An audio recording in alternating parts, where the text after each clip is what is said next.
So this is what a hard day looks like.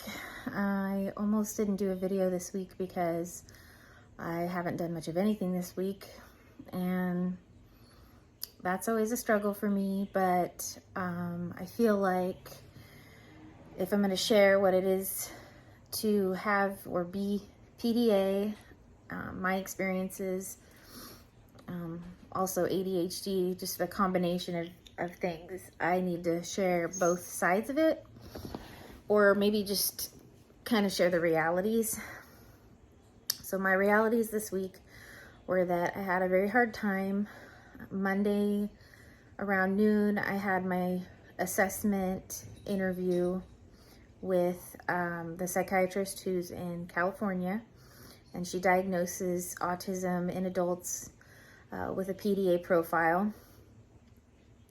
There were a lot of good things about that appointment. Right away, she knew how to make me comfortable. I felt like she knew how to talk to me, what sort of terminology to use to put me at ease. I felt like I was able to talk to her and share my memories and experiences and interpretations. So that was good, and I feel like that went well. That being said, let's see, the appointment was at noon on Monday, and all the rest of Monday, Tuesday, and Wednesday, I think half of Wednesday, or maybe it was all of Wednesday, I was like wiped out. So I was in pajamas.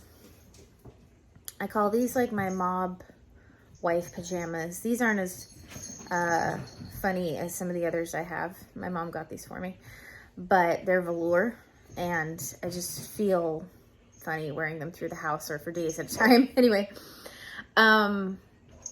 so for me, what that looks like is I was watching a lot of TV and, laying on the couch. Hold on one second. That's just my son. I talk to people on Messenger. I don't really do phone calls. I probably called my mom just to kind of vent, but I was really worked up. Like my mind just felt like it was going a million miles an hour.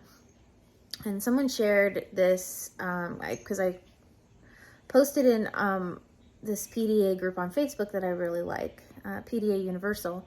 I was asking if there was a term for what I was experiencing, which is just like my mind was going a million miles an hour. I was eating. I felt like I couldn't relax, even though I also couldn't really move or do much.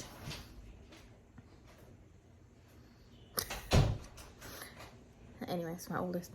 And so a nurse who, I think she has a son, or she has a child that is PDA. So, but she's a nurse, and she shared this helpful diagram. And you can see here, the top shows hyperarousal traits. That's what it was for me, was all this like extreme, stimulation, but not really anywhere to put it. So I didn't do anything productive except for rest. I think my son just left his laptop in the bathroom. He's 9 years old. Wondering when he's gonna realize I don't know, maybe he grabbed it, but I'm pretty sure yep, there he goes.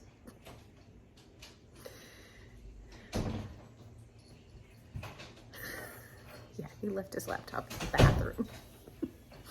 Anyway, I'm gonna try to be as honest as I can be in these videos, because I really don't want to sugarcoat certain things. I don't know. There's just a lot of that. Like, people put their best foot forward on the internet. If it's hard to be blunt and plain, and so I'm gonna just do it. I'm gonna be blunt and plain, and if there's an audience for that, then great. I guess I'm the audience for myself right now. But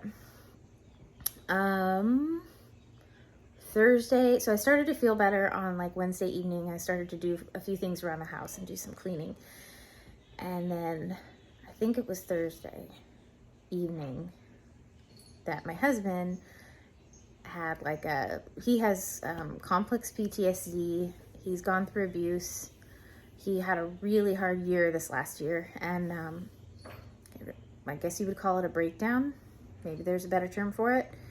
And so every once in a while, some of those memories will pop up, things that he has experienced or done that he suppressed. And so he had one of those, and it was really hard on both of us because I, in the moment, kind of react, and then he reacts, and then we're just reacting off each other. And we're getting better about like slowing down or giving each other space, recognizing that in the moment we can be very impulsive in how we react to things, but that if we give each other a little bit of time and buffer, then we can have a conversation. So that was something we worked on this week and have been, a little bit each night. So anyway, that's just a short update. I know this isn't as long as the video as my other ones. Maybe that's a good thing. I'd like to do a video soon about my experiences getting my oldest diagnosed. I'm now pretty sure that my middle child is also PDA. He just doesn't have the same presentations that I do. But it's hard. I mean, and I'm trying to figure out too as a parent, like, the only reason I care to get a diagnosis is if it's helpful.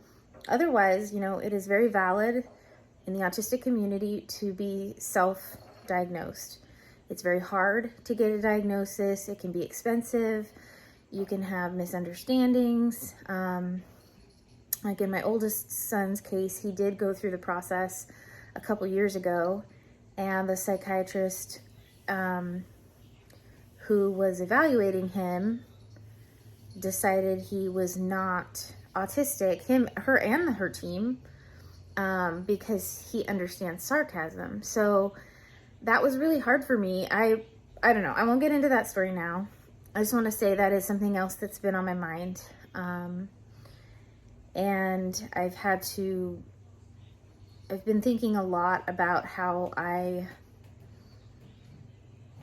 guess interact with the world around me, and so I wanted to share some of that too. But anyway, that's it for now. It's Valentine's Day tomorrow. We decided to stay in, which is kind of what we do all the time right now.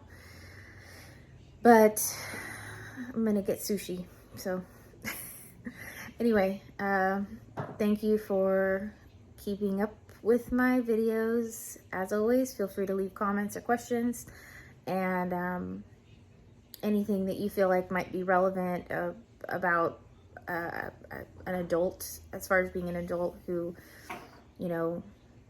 is wondering if they're autistic, or what it felt like as a child. In hindsight now, I can think back on what my experiences were, what it felt like. I could share anything that anybody feels like is a relevant topic of conversation with PDA or autism or ADHD or any combination of the above. So anyway, have a good Valentine's weekend, and I'll talk to you again soon.